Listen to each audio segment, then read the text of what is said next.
we'll start in just about a minute or so.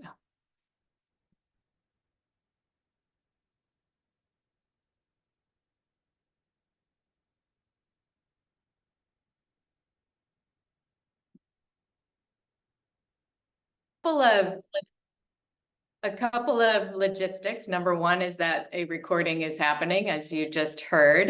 Number two, for those of you who are joining as as viewers, if you could kindly take yourself off camera, so that we can highlight the speakers more easily. And then what we would like you to do is go to the view in the top right corner of your Zoom, where you can change from speaker to gallery, etc.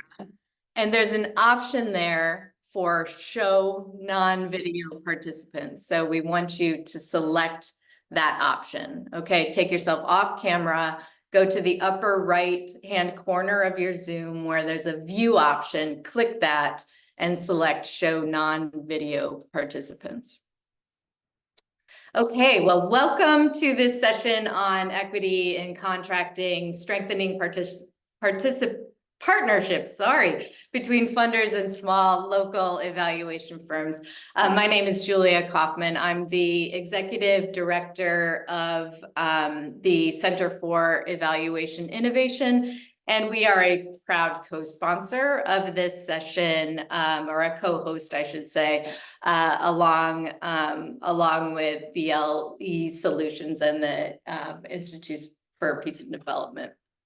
I'm just going to give you a quick introduction on what we're talking about today, and then hand it over to our speakers. But just by way of a little background, a few years ago, Carlisle and Hippolyte, who wrote the piece that really inspired this session, came to me to have a conversation about some of the challenges that they were experiencing as solo and small evaluation firms. And at the time we are continuing to have quite a few conversations in our field and in our broader sectors about how sometimes biases and inequities can get baked into some of the routines and practices of the work that we do. So that includes evaluation commissioning and evaluation contracting. So these biases can show up in ways that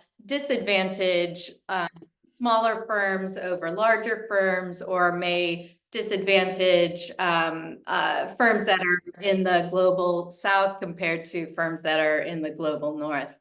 At the same time, we know there are many, many advantages to engaging small firms and solo practitioners, particularly because they're often rooted in place with knowledge and lived experience that's critically important to our evaluation efforts. So Hippolyte and Carlisle decided to write up the things that they had been talking to one another about and thinking about. And importantly, not just to point out some of the challenges and the problems that they were seeing and experiencing, but also to identify some solutions and some action steps. So that's the report that many of you have read, or the executive summary that goes along with it. But I just want to mention something else about this process. So I think one of the additional challenge for small firms and solo practitioners that both Carlisle and Hippolyte experienced is that there's also often not resources to stop and write up things like the report that they wrote, and to do the kind of thought leadership and field building that we're talking about today. My organization supported the publishing of the document and a little bit of their time, but largely they had to do that when they found the time, and it took some time. And so I just wanted to mention that. We're not talking about that today, but that is another sort of disadvantage that can show up for small firms and solo practitioners that then influence your visibility in the field and in the sector, and relate that relates to the themes we're talking about today.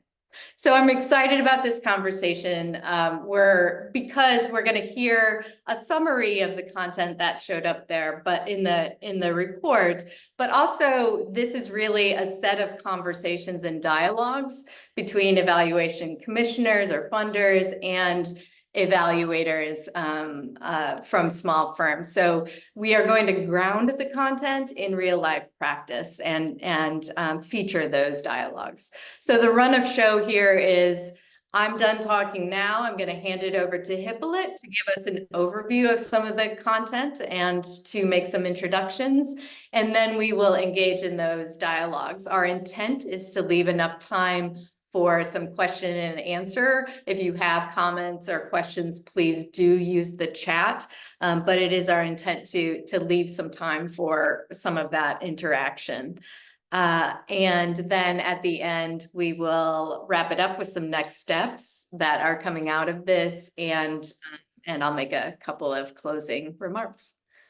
So with that, again, if you have joined us in the last few minutes and are not off camera, please do go off camera. And with that, I'll hand it over to you, Hippolyte. Thank you, Julia, for framing up the discussions this afternoon in my side for us.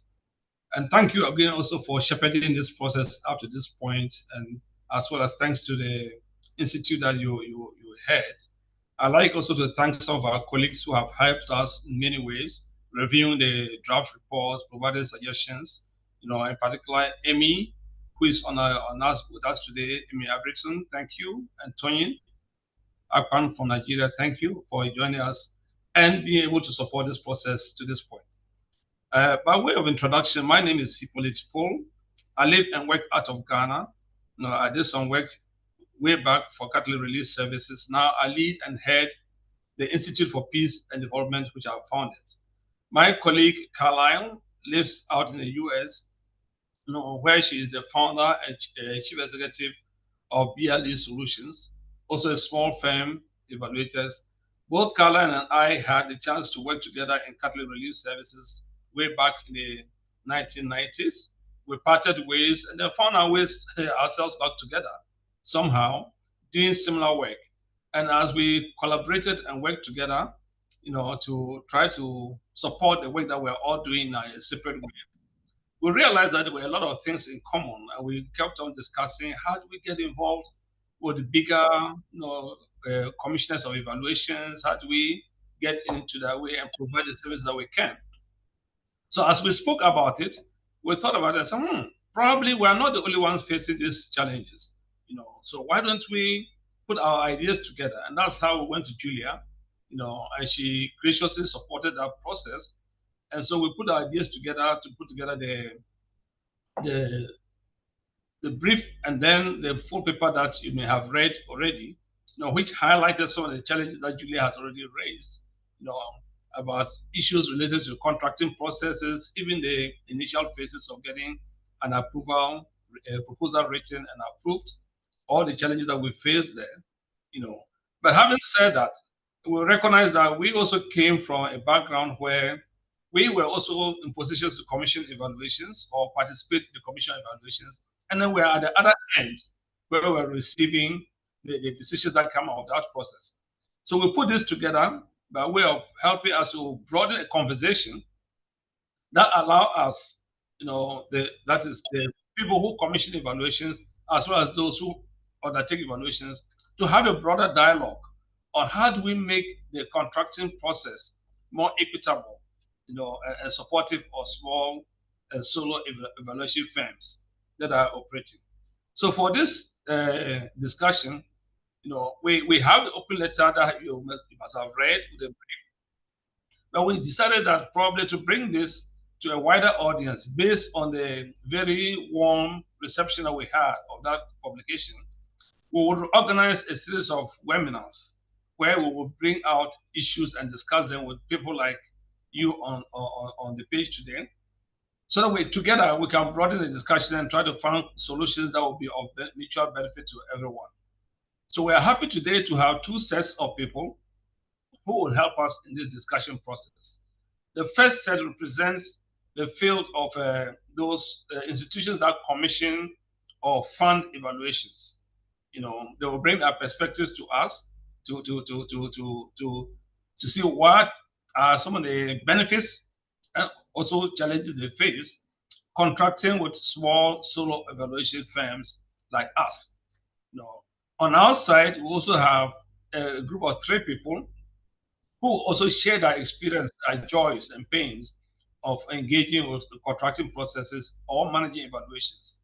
So I'd like to thank at this point the panelists that have agreed to be part of this process. Amy Abritson from the William and Flora Hewlett Foundation, thank you for coming. Jeff Krentel from the Conrad Hilton Foundation, thank you for coming. And also Maurice Samuels from the Sierra Health Association, out in Sacramento. Thank you for coming. On the evaluators side, we have Tonyin Akpan from Oracle Services in Nigeria. Thank you, Tonyin, for staying up to join us. And then also Tiffany Wilson, who is an independent evaluator and working in the Sacramento area. And then you'll have, again, my own self joining in as one of the discussants in this. So that's the 3 groups of people that we have here. For the time that we have at our disposal, what we will do is to start a conversation that allows us to look at what are the strengths of how we can work together. What is that we can do to strengthen the partnerships between small solo evaluation firms and then the commissioners of evaluations?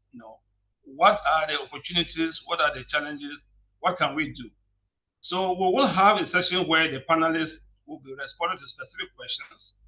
But as Julia said, we want to have enough time at the end for you in the team to also share your views by way of questions or contributions and so forth, so that we can enrich this discussion and move forward.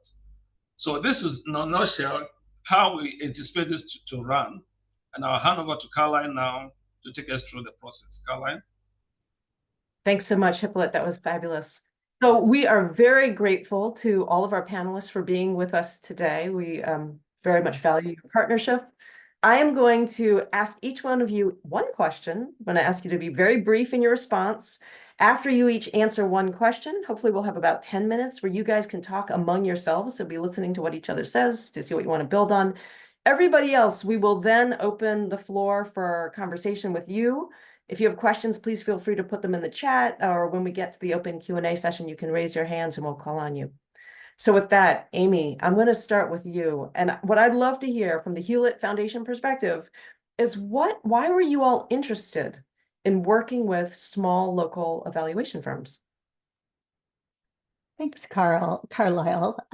Well, of course, there were many, many reasons, but I'll describe 3 that were at the heart of what our Gender Equity and Governance, or GEG program team, who are working on a strategy to support inclusive governance, we're looking for in a learning and evaluation partner. And the first was really local presence. So the Hewlett Foundation, we operate with a lean staffing model. We have only one office in Menlo Park, California, but a large part of the inclusive governance strategy work is led by grantee partners in Mexico, Ghana, Senegal, Kenya, Burkina Faso, and Tanzania. And so the Hewlett staff really appreciated the local presence of the proposed Anansi team of different local evaluation firms to match where the work is taking place. And then second was the knowledge and experience. So building on that interest in finding local partners, our GEG team also appreciated a team who really understands the country context and the language to be able to build trust and develop a strong learning agenda. Being able to embrace the complex geographies, identities, lived experiences, and the different power dynamics of our grantees and the communities in which they work.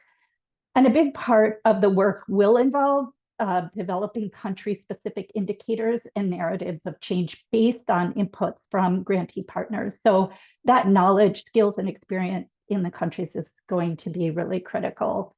And then third, an equitable team partnership. So in selecting to partner with the Anansi team, the GEG team really appreciated what they referred to as the leaderful team proposed by the Anansi partnership among each of the local evaluation partners. So equity really was playing a role in how the teams worked together was structured, with each local evaluation partner coming into the partnership playing both a strong role and a leadership role for that particular element that they're going to be working on, with clear mutual respect for each other's ideas. Amy, thanks a ton. Hippolyte, you're part of that Anansi team.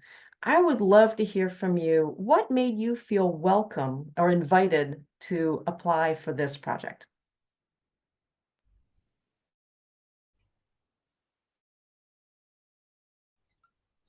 And Hippolyte, your audio is not coming through. Do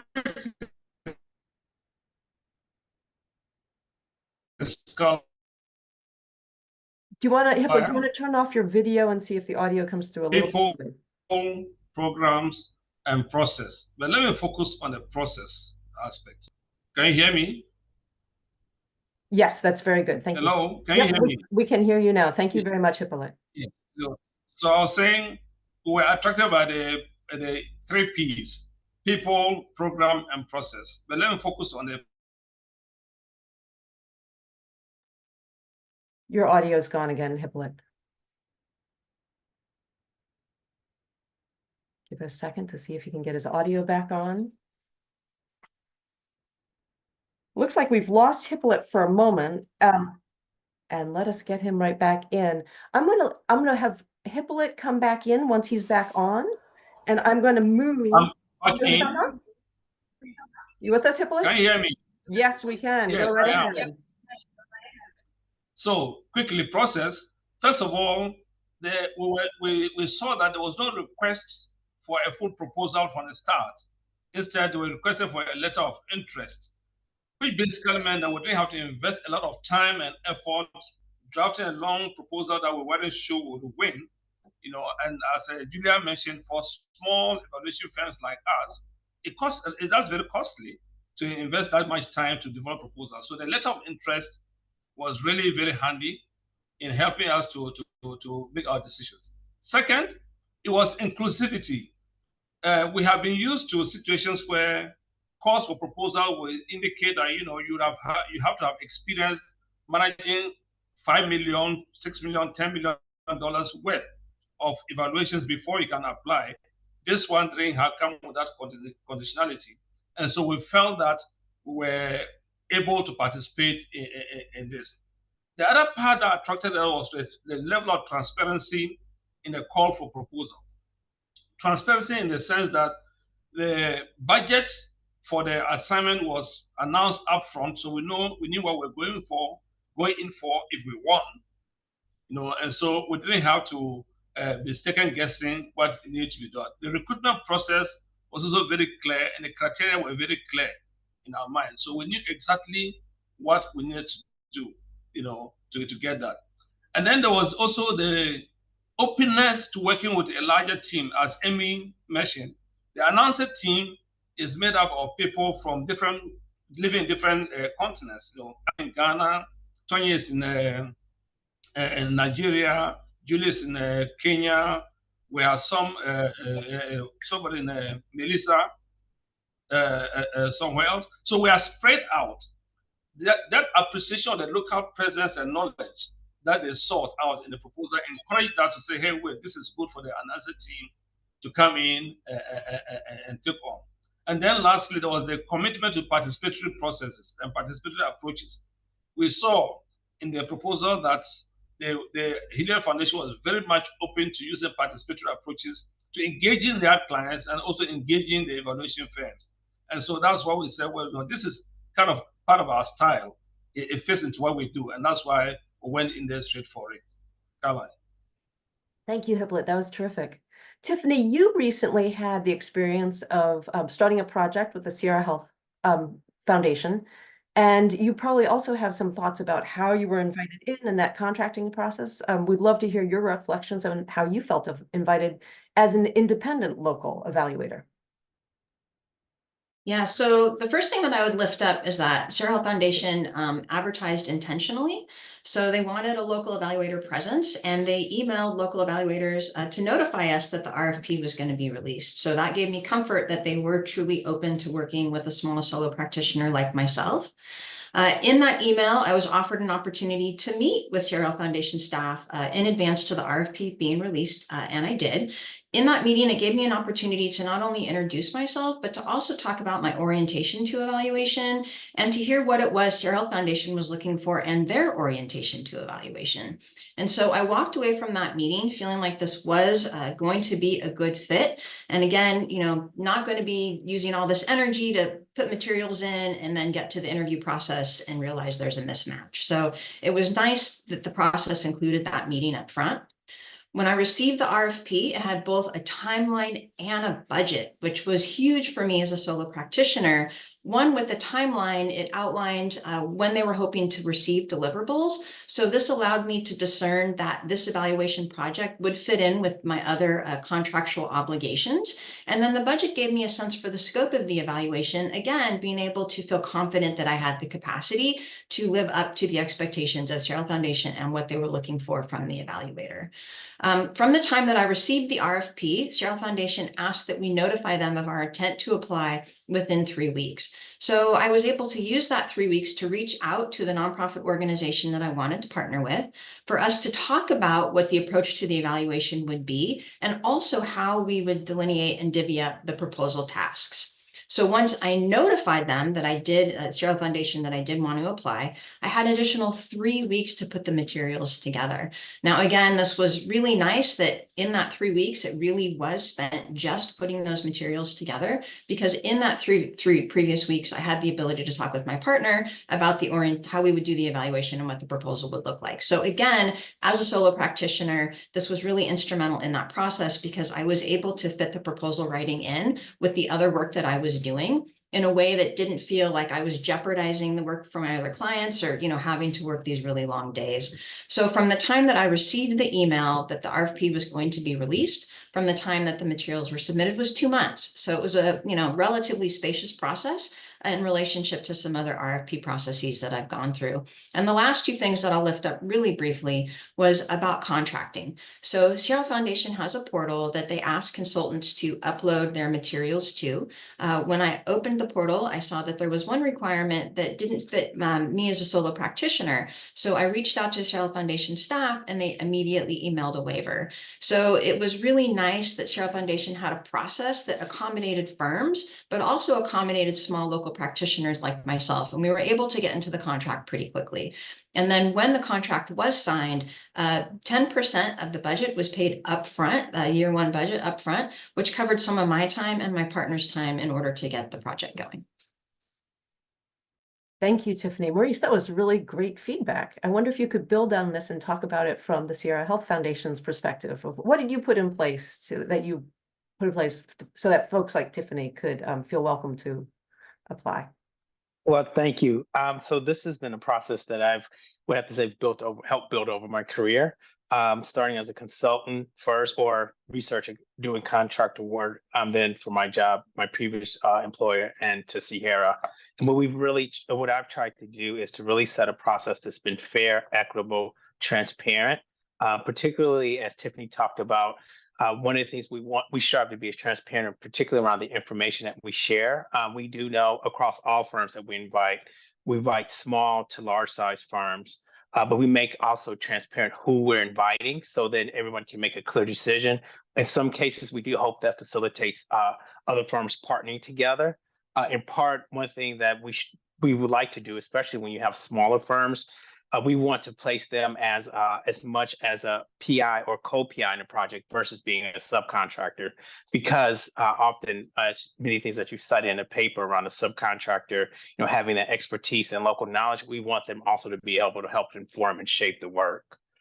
In addition, we've been intentional about getting time period, because we know for certain firms how they write proposals. So course, at larger firms, there may be, you might have a proposal team of 4, 5 people working on that, but we don't recognize with smaller firms, we want to be able to give that time. So we're intentional, typically depending on the scope of work, we say a minimum of 6 to 8 weeks of getting people introduced and giving them that time span to really just write the proposal. And as Tiffany pointed to, if they have to partner with somebody, how to figure out that work. And then finally, the contracting. This has been something that's evolving. I think as an institution, we can get better also. Particularly, we've adjusted, since I've been at Sierra, we've adjusted our insurance requirements, which we know, depending on the scope of work, that some requirements are not necessary. But then also the amount in terms of some firms may not have that amount or paying to that amount around for the insurance. So that's also been some of the internal workings that we've had going back and forth, and working with our contract compliance as well as our legal to ensure that we're able to keep our firm and keep our processes open to smaller firms. Maurice, thanks a ton for that. Jeff, I'm going to turn it over to you with Hilton, and Toyin will be responding.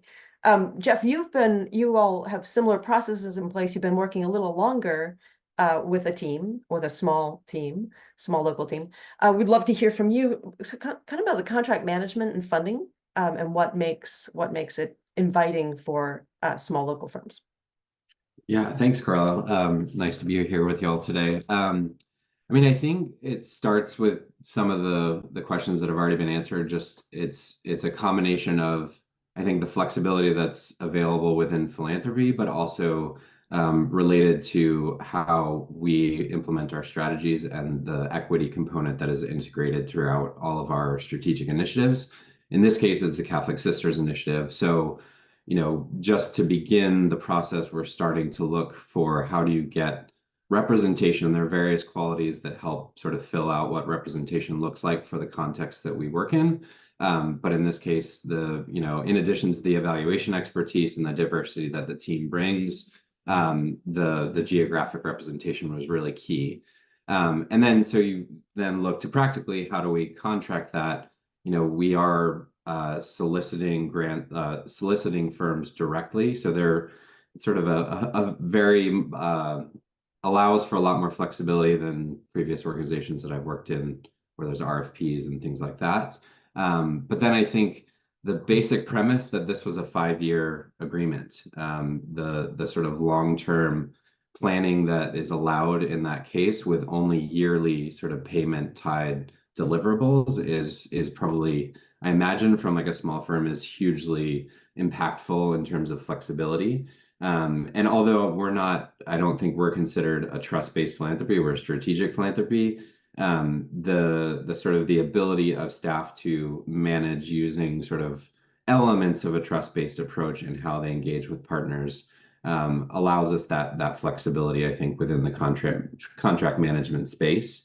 And I think even though we are a strategic philanthropy, there has been attention to how do you right-size the amount of requirements and reporting that are done for all of our partners, not just evaluation partners. So I think that's been really key for us to build. The contracting mechanism has allowed for that flexibility to build a trusting relationship, adapt over time, and really get to know the team and sort of what their evaluation needs are. So I'll pause there, but over back to you. Thanks, Jeff. So Toyin, you're part of that team. Talk to us about your experience with the contract management and funding. Thank you very much, Caroline. I hope you can all hear me. And thanks, Jeff, for the introduction. We're very happy to have been in the testimonials of Hilton Foundation, and many foundations have been in contracting for close to 2 decades. And I've experienced all kinds of strategies, some that have been mentioned today and some that haven't been mentioned, in hiring and managing contracts with small firms, which I represent, and especially in the South of the globe. I've had with my team, an incredible experience with the Hilton Foundation. We bidded for the contract, and we thought it was going to be like all the other contracts evaluation contracts that has been commissioned. And for 5 years, but we were surprised that we were given a grant rather than a contract, and the payment made on milestones, which we're all accustomed to. This made sure that we could plan and have control over our cash flow. Beyond that, it also placed the trust of delivering good quality services over to us. And so we believe that that gave us integrity and also gave us the confidence that we can venture into other fields that are demanding maybe more stringent rules about contracting. Knowing that Hilton Foundation has given us a head, they are most likely going to have a look at our proposal and provide us also with a space of maybe defense and on our contract.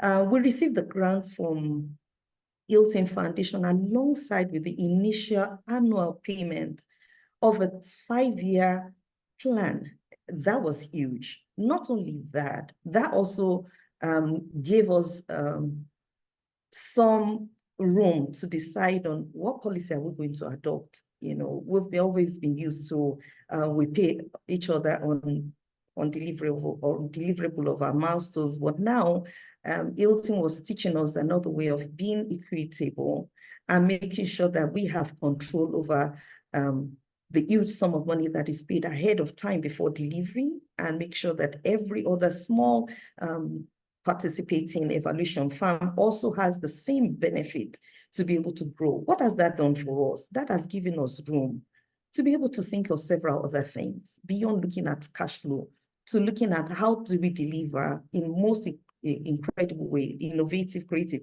and still be able to keep our heads right on control over our finances. Another thing I found very worth working for is the openness. There's a continuous feedback, because someone will ask, if you've been paid ahead of time, why would you want to give the best? I think that the review process, the flexibility, the environment to work with the foundation is beyond what I have ever experienced. And my team also felt that they've gone beyond the call of duty. Then we've got to do best for them. And so that is inspiring us to even go beyond just the relationship of the job to other relationships. Like when we see mutual beneficial opportunities, we suggest, would you like to take these? Just like we've done joint presentations and at conferences, and we would like to do even more and do some publishing about what we found, and also talk about, you know, the best practices that we found working with the Hilton Foundation. The process of approval, like I said, follows the same rules that everybody who's spoken at this webinar has mentioned: transparency, clear communication. Of course, every contract will come with some introduction to those you're going to evaluate, the stakeholders within and outside. But Hilton Foundation not only provides the onboarding, they also go beyond that to make sure you're integrated in relationship with both the internal stakeholders as well as the external stakeholders. For me, that makes the job easy. So you don't have to think about how am I going to, you know, break the barriers of entry, how am I going to soft land within my work. That has already been provided. So annually, convenings, you find evaluators sitting alongside practicing participatory evaluation with those that we're evaluating. I want to mention also that from the time that the grant was announced to the time that the grant was signed, Hilton Foundation insisted that we shouldn't start any work, which meant that they weren't asking us to do more than within the time frame. So we were constrained to start work really after the evaluation contract has been signed and delivered and payments made. Unlike all of the experiences that I've had in almost 20 years, I think that has enabled me to feel that positive relationship goes beyond just creating the space, but also practicing one that recognizes that we may be small evaluators and evaluating firms, but we're just like any CSO or any grantee that foundations are investing in building their system, investing in making them bigger and stronger in the future. And we are very grateful for this. Thank you, Ty. That was great. We have about 5 minutes for conversation among you. I don't know if any of you heard something from someone else where you'd like to make a comment, like to raise a question. And meanwhile, everyone else in the audience, please start putting questions into the chat. I see a few are already arriving.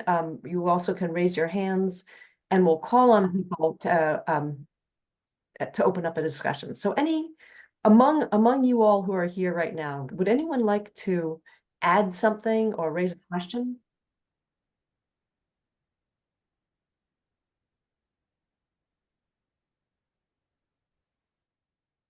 And if not, Veronica, you have a question that you've put in the chat. And so I'm going to ask you to unmute and voice your question so that we can respond to it. Am I unmuted? Have you No. given me power? You have Thank you for power. sharing your power with me. So my question, I'll just paraphrase what's in my very long comment. I'm very sorry that it's long.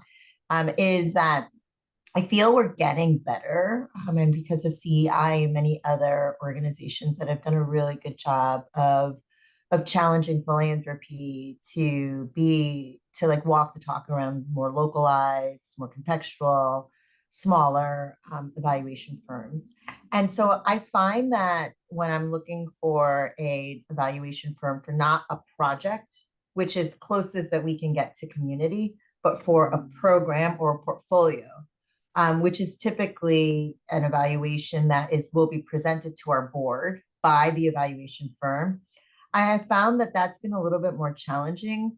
And I work particularly in the indigenous-led areas.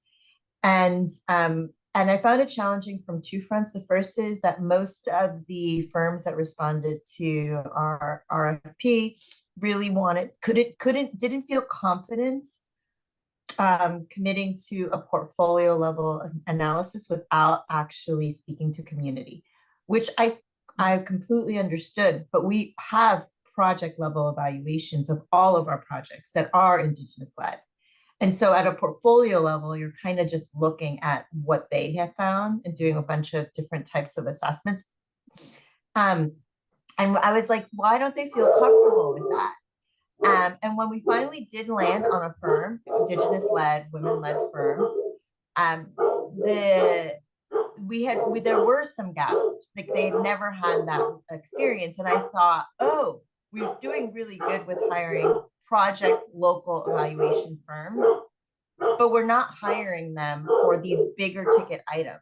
And if we're really looking, if I'm an evaluator and I'm looking to influence a philanthropy's choices, that's the way I think you can actually influence decision making, represent community in a different way. And so it's almost like we're losing out on that upstream type of influence and kind of focusing just on the project, which is fine, but seems like we're missing something.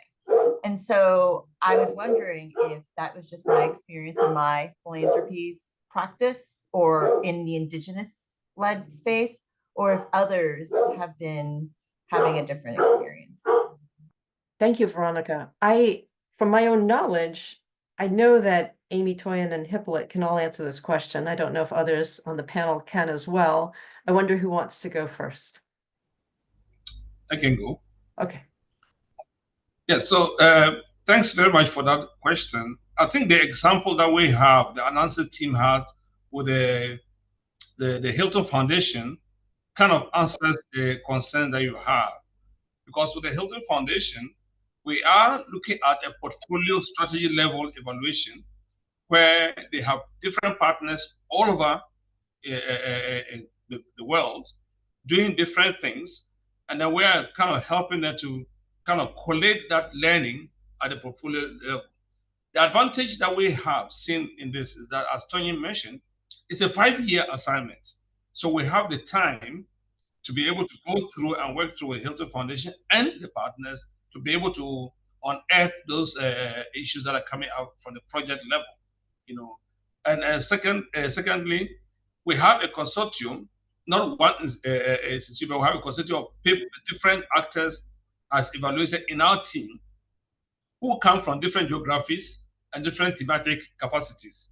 So being able to pull all that together allows us to bring that overview of things rather than hiring one single firm that will be charged with doing this. They will be hard pressed to do that if they don't have the local presence, local knowledge, and thematic diversity of expertise to be able to do that, and the time as well to be able to do that. Thank you. Amy, Toyin, is there anything you'd like to add?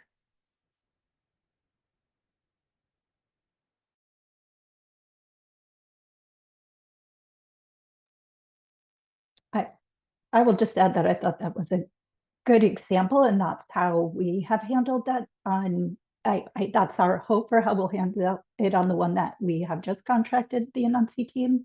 And then on other evaluations where we've had that similar issue is sort of what does the team composition look like, and how can they bring different pieces of knowledge together. And just to acknowledge that I also experienced that doing portfolio level evaluation is challenging for many evaluators, regardless of whether they're small local evaluation firms or other types of evaluation firms.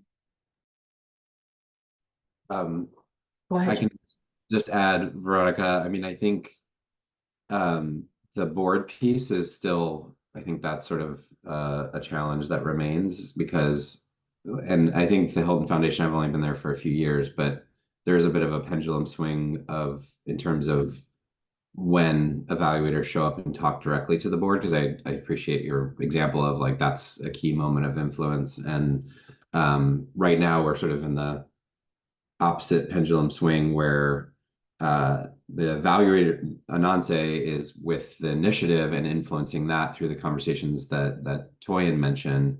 But right now, our internal staff are the sort of board communicators at this point. So we don't have that opportunity for that direct influence of the board at this stage. But in the past, we have had evaluators in place that were talking directly to the board. At the time, I don't know that we had as much of a locally led development focus, but will be something to think about as the pendulum continues to swing back and forth. But I think it's an interesting challenge to navigate, particularly for portfolio level evaluation. Thanks for that. And I know I'm speaking out of turn. There's a couple of chats there's a couple of points in the chat. I think I just think it's important to say that if those types of skills are a requirement for getting the job and they're not provided that opportunity, then it's almost hard. Then you almost end up with the larger firms. And so I'm glad to hear that we're all working on it, and that is a gap, that while we're working at a local level, it's like, I think true agency, true influence happens when you're able to influence those larger decision makers. And so thanks for that. That's really helpful. Thank you. I would like to invite Ellen in. Ellen, you responded to Veronica's comment, and would you like to voice that? Sure. Yeah, thank you. I really appreciate this conversation. I am myself a solo evaluator, and still figuring out where are the places that being small and being independent really add value to clients, and where is it something I'm not quite ready for. But I think my point in the chat is that there's a real catch-22 with looking at past experience, particularly for small firms, is that, I may not have experience in that yet. That doesn't mean I can't do it. But if that means I'm not qualified to apply or take it on, then I will never get that experience. And so I think that's where I appreciate some of the intentionality in this conversation. And it sounds like there could be opportunities, maybe you have evaluators that are working at that project level. You've built a relationship, you really know what they're capable of. How can you help them step up to that next level through some capacity building? That then means they have, then they have that experience to continue doing for your foundation and perhaps for others. And so I think we have to be willing to invest a little bit, have that investment go both ways, and that can go a long way towards really opening the door for firms. Thanks. So I just want to add to this question too, because I think one of the things, in addition to as suggested with the capacity building, what I've done in the past for these portfolio level as well as at the programmatic level is really had success of getting, once we publish who we're inviting, firms have partnered together to also help be able to support that. So we've had, I've had like local evaluators. This is in my previous location. I was in Chicago, where a smaller local firm partnered with a much larger firm to help submit the proposal and was able to speak to that big, larger audience. But then they also brought that local expertise around Chicago of what we needed to support that work. And then similar here, we've seen similar. There may be like a slightly smaller and mid-sized firm. We've had that strategy for some of our youth development work that has also helped. That is also looking at like this larger portfolio level work, but then also relied on some of that, trying to really talk to like youth, be it youth programming, and really talk to bringing that community perspective. So we're kind of experimenting at Sierra at this right now, but so far the results have been on track and on par. And haven't gotten in front of the board though yet, so we'll see how that goes. I can update you later on that, Veronica. Thank you, Maurice. Austin, you had a comment in the chat. Would you like to voice that? I apologize. I'm in a loud public environment, and I'll be quick. It's kind of like we're all limited for time, and so where do we maximize that time, right, on both the funder side and the evaluator side, and to limit the burdens on one side of small and local solo firms, while also still attending to the relational aspects that have come up today and understanding where there's mutual alignment.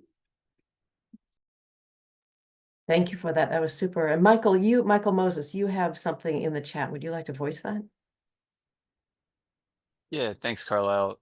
This is, I think, somewhat related to what we've been talking about, but I'd be really curious to hear from panelists about how you navigate the work of kind of thinking and working politically within your foundations and building momentum and support for the kinds of equity-based approaches that we've been discussing today with your colleagues, especially given that oftentimes, at least in my experience, there are many stakeholders within a foundation who are interested in an evaluation, even though that contract might be held with the evaluation office or the evaluation unit. I'd be curious as to what sorts of things you do to build support within your organizations for these kinds of approaches, and whether there are things that other folks on this call could do to help you build that kind of case more effectively, or if there are things that we can do collectively beyond having conversations like this and writing a lot of the articles that have, I think, begun to emerge over the past several years in particular. Just be curious for insights and thoughts on that. Great. Any respondents? I could go. Yeah, I think one way the announcer team has tried to deal with this issue is to advocate for the constitution of an evaluation advisory board made up of different kinds of stakeholders within the client organization, that then we are able to bounce off ideas from them, right from the design phase through to the reporting and so forth, so that we are sure that different categories of people within the organization are able to input into that. But of course, we don't control very much who gets to be selected onto the evaluation advisory board, beyond advising that it should be as broad as possible to include people that have interest in the evaluations. So in the Hilton assignment, for instance, we have leadership of the Catholic Sisters organizations across the world, that we invited to be part of the advisory board. So it's not just the Hilton Foundation staff that are managing this process, but we are having input from the Catholic Sisters themselves, who are scattered around the world, and we regularly bounce off ideas from them, and that influences what we do. Of course, we go back to Hilton Foundation and check out what is being said and how practical it is, but there's that iterative process of making sure that everybody is inputting into the evaluation process. Thank you. I'd just like to build on that for a little bit and ask Maurice and Jeff and Amy. Are you about to jump in, Jeff? Yeah, I was just Go going to ahead. respond. I mean, Michael, just that point is probably the tension in which I spend the most time is trying to create with Ananse, like collaboratively finding that ideal space for the evaluation to go well. And I think Hippolyte sort of highlighted one approach that has been really useful in building and establishing that credibility to like ease the path for accepting and evaluative activities. Because I think there's, as most of us know, there's always a sort of inherent resistance to evaluation. And especially working with a faith-based organization, there are some other like very dynamic challenges that we have to work through. But I think just like having someone internal to help facilitate that and spend energy communicating and getting buy-in, I think is really critical on the inside, paired with what Hippolyte mentioned of engaging with stakeholders that also have credibility. In this case, like Catholic sisters, it's really important to have that voice really clearly represented. So whoever the audience of focus is, making sure that there's sort of that multiple prongs to the strategy to help reduce those tensions that you pointed out. Thank you, Jeff. Hallie, you made a comment related to Ellen's comment. Would you like to say any more about that? I really not too much. Loved Maurice's, response about the work that's being done by Sierra Health to build capacity and to work alongside folks. But mostly we do a lot of re-granting, and it's not related to evaluation at my organization. So we do re-granting that does build the capacity of organizations in advocacy and education and outreach around health and different issues. Building capacity of smaller organizations and with those grants and with our partnership is part of our work, but I just don't see it as much in the space of evaluation where I had worked previously. So yeah, I'd be really interested in hearing about more opportunities for small evaluators. Sorry. Any responses? Well, we talked a little bit about the work with boards. One of at the Hewlett Foundation, we have a value of sharing our evaluations openly and publicly. So I also find that's an area where we have to think about that in terms of the budget. And what does it take, and what do teams need on staff, and what sort of additional support might they need or might not they need. But that's just another area where across all of our evaluations, we tend to be thinking about that topic and how to make sure that there is a report that's accessible, that's shared on our website. Thank you, Amy. Stephanie, I see more than one. Oh, go ahead. Sorry. Yeah, and I would just add to that in saying that one other way that we think about this of trying to help in a way is to give feedback back to our people who we don't award proposals to. So, and it's not necessarily commenting on the proposal or itself, but more so from the idea of what the foundation, what our decision was based on, and things that we were looking for and considered. So I've also found that helpful as we re-invite firms to apply again for proposal. Thank you, Maurice. Stephanie, I see you have more than one comment in the chat. Would you like to voice some of that? I'm traveling at the moment and my connection is not very stable, so I'm just going to put things in the chat, but thank you for inviting me in. Okay, cool. So watch Stephanie's comments in the chat, and Ian, wait, did I miss one? I had a nuts and bolts one here that I'm missing. Who said nuts and bolts? Yeah, I did. This is Anupa from Mother Kabini Health Foundation, but I just wanted to know how folks got to know the local evaluation talent in their regions. Who wants to take that one on? I'll talk about my experience. I think you've also mentioned in the chat box the role of networking in the country on the local basis. Getting known in the areas where evaluators are based is, I think, the most important. And from that network, you make yourself available to be partners with others that are working at the local level so that your talent can be seen and recognized. And from there, the network can expand. Many people, especially in the global south, have not recognized why you must be part of the National Association of Evaluators. We must network.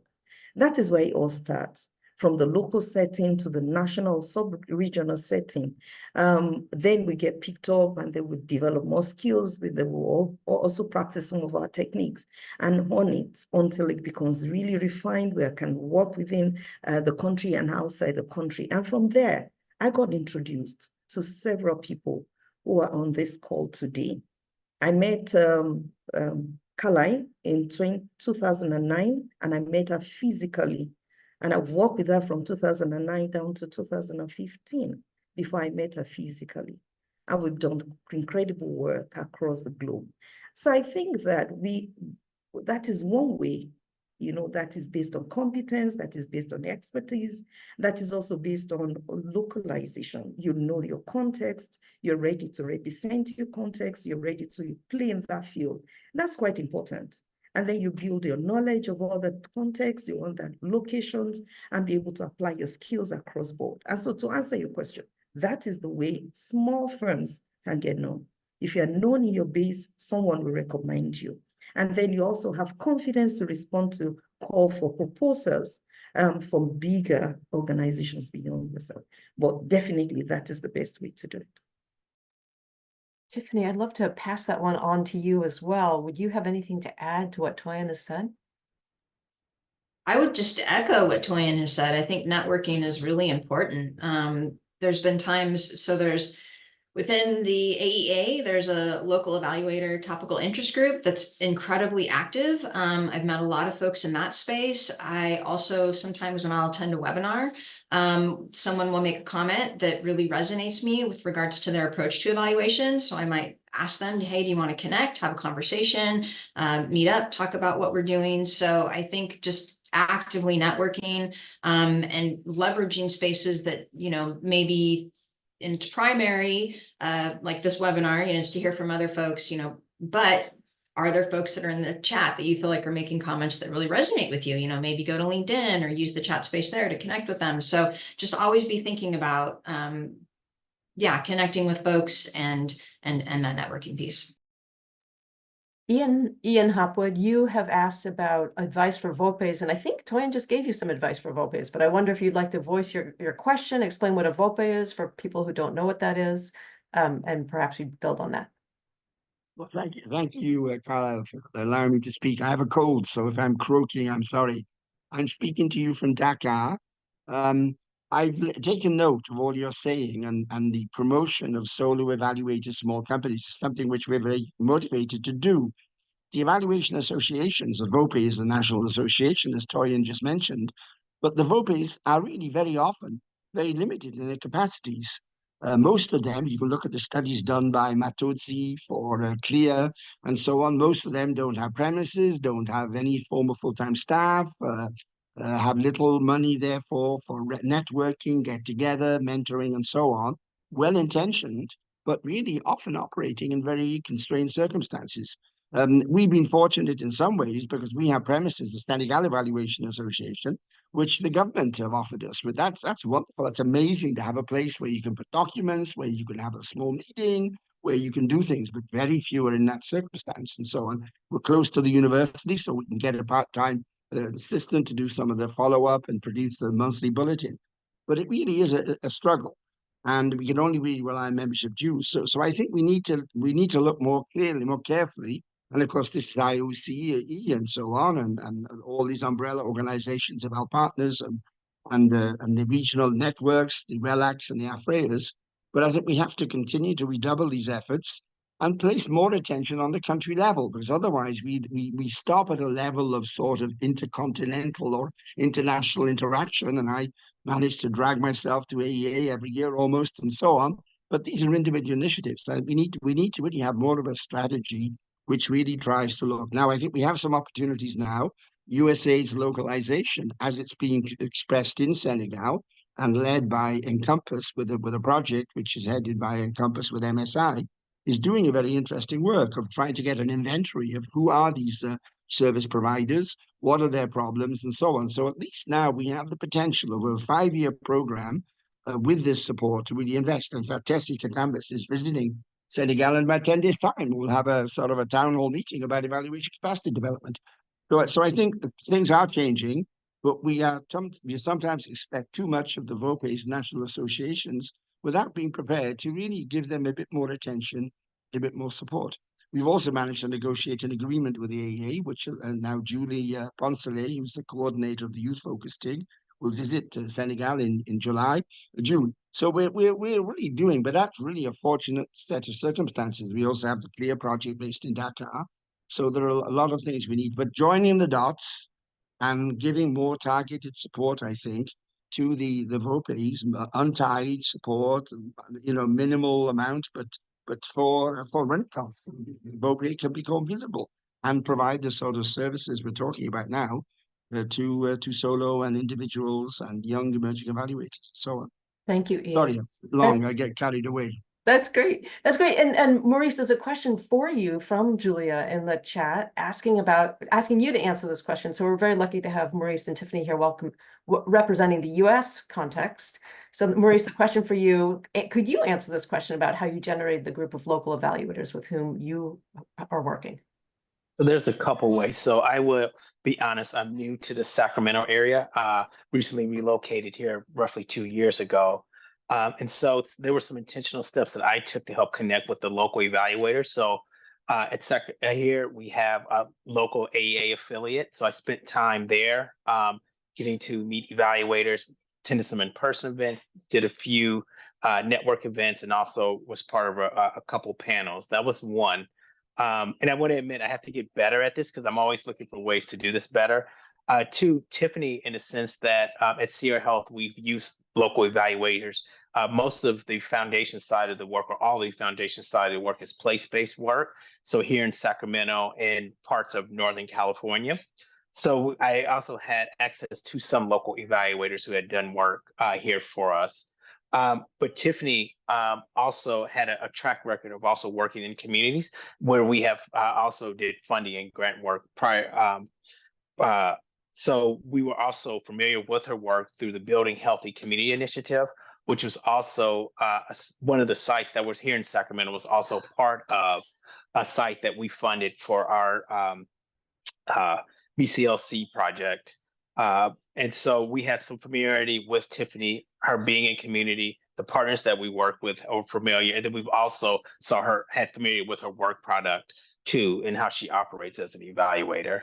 And then third, which also has helped, is because I'm new and building out of a team, I've also was intentional in hiring people from Sacramento who also knew sign of the evaluation landscape. So one of the new people that I've recently hired had a relationship with Tiffany from just working here as a nonprofit, but then also in their current role.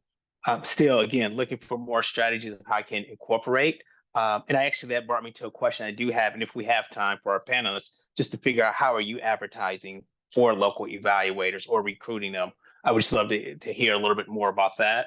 But yeah, so I would turn it back over. Maurice, perhaps I see the chat is busy. Your question's a great question. Why don't I give that to Jeff and Amy? And then I also know Subarna's on the line and could provide a good response to that question. So let's go Jeff, Amy, and then Subarna to answer that question from Maurice. We'll see if we have any more time to answer any more questions in the chat at that point. Thanks, Carlisle, and thanks, Maurice. Good ideas that I think probably start thinking about more, just especially with the place-based work. I think a couple of things that come to mind, and Ian, thank you for your points on like the national networks, because I think there's, from a funder side, to the extent possible, like investing in those networks is actually a really good way to help. And I think we've done that in a number of cases with AFRIA and ESSA Africa, which is focused on education and the pipeline of researchers there. Locally in LA, we've also funded, and it's through academic institutions, but their research agenda is an anti-racist research agenda, which is focused on trying to diversify the evaluation and research community in Los Angeles. So there are sort of these direct ways that funders, to the extent they have research and evaluation money, to really build that pipeline intentionally, I think is a key way to help directly get funds and come up with unique ways to get new evaluators in the space. And for the HPRI, which is the Homelessness Policy Research Institute, they're actually doing the RFPs to attract new and smaller firms. So it sort of almost adds a capacity for us. And then the last piece would be expanding the bench in the US, which is in connecting funders with smaller firms, which I've found to be useful. I think it's one of those longer term projects that the more that happens, I think the more likely you are to make a connection that actually really leads to a contract. I would just make a plug for that domestically as well. Thanks, Jeff. Amy, do you have anything you'd like to add? I was going to mention the expanding the bench. We had used that in some of the coffee hours and coffee breaks, so that getting to know evaluators in advance, so that then when a certain project comes up, I don't do the commissioning, it's our program teams, but they would come to me for referrals, so I can refer them to those kinds of places. The thing I would say, so all those things, and then a lesson learned from us is that we kind of thought that by really broadening our letters, RFIs, if we just will put them on our website, that we would get more response. But of course, that wasn't enough. We really do have to have teams do the networking, really reach out, really ask, really make sure that the local evaluators do feel like, yes, people do want me to respond. They do want to hear with me. We really will be considered, so that we've had to make sure that we do that, those extra efforts as well. Thank you, Amy. Subarna, I would love to hear your response to that. I thought your process with the Weaving Resilience Initiative was fantastic. And then I also saw Chavi in the comments making a similar input. So maybe Subarna and then Chavi, and then we will begin our wrap up. Thanks for this, Carlisle and Hippolyte and everybody, Toyin. It's just nice to see many familiar faces and just to have this very grounded conversation. And I'm here with my colleagues, Bess and Kelsey as well. We're really interested in doing better on this. And so you'll see us trying with the smaller number of evaluations that we do, but we're hoping to across the chain, be more intentional and be more communicative, be more transparent about at all points on the chain. Really wanting to do better and be less opaque as the funding community on all of this work. I mean, you all raised really, really good ideas that we've been thinking about, but just haven't had time to practice. And so it's energizing us to practice, such as the strengthening or building in additional and more flexible support to our partners to do not just the evaluation that we partner with them to do, but the other aspects that Veronica gets to your point about, a somewhat it makes me uncomfortable because we in philanthropy have set up these conditions and often have kept some of our evaluation partners away from boards, but then have high expectations when it comes to board, and then board too has very unrealistic expectations about what to expect. So, or what they see as good when it comes to evaluation. So anyway, just a lot coming up for, I know, all of us when it comes to how we do better, both in terms of the expectations that we set within philanthropy, and how we work with our partners to address that. I actually wanted to come back to something that someone had mentioned in the chat, if it's okay, around how do you set budget, or how do you sort of work with partners on budget? And one of the things that we found where, I mean, full disclosure, we will have pragmatic and very real constraints on the budgeting side. There will be an envelope that we can't get past, and that's just a very real limitation.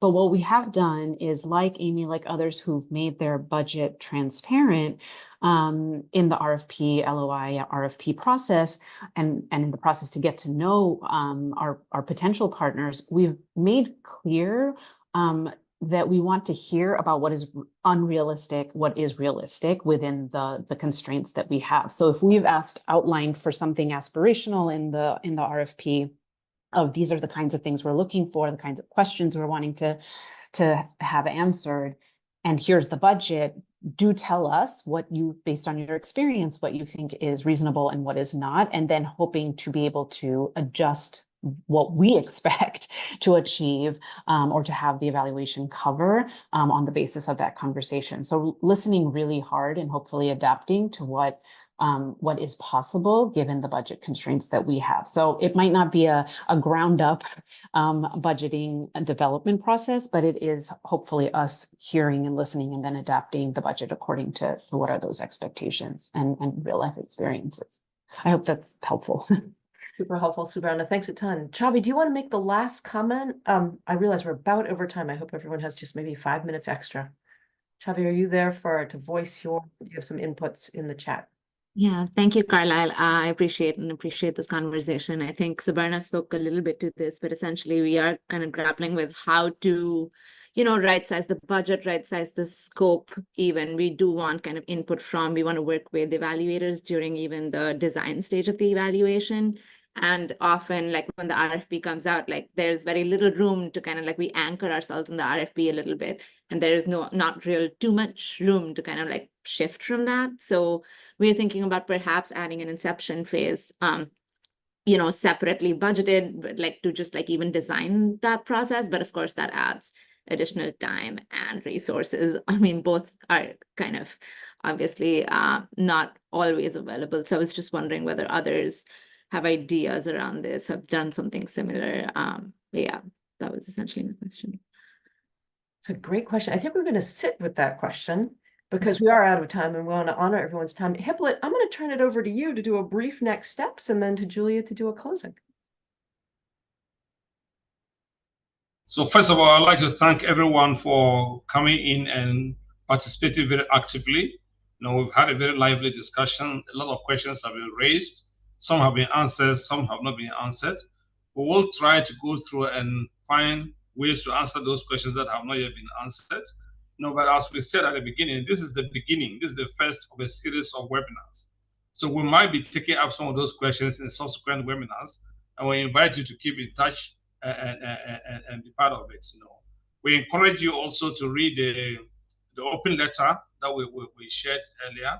You might find some of the answers in those reports, and if you don't, it will prepare you to engage further. And if you want to stay engaged with us, we have a form that we will make available that you can fill out and keep in touch with us so that moving forward, we can work together to keep this discussion going and jointly find ways to make it work for evaluators, commissioners or evaluators, and those who fund evaluations. Thank you very much, and I'll turn over to Julia.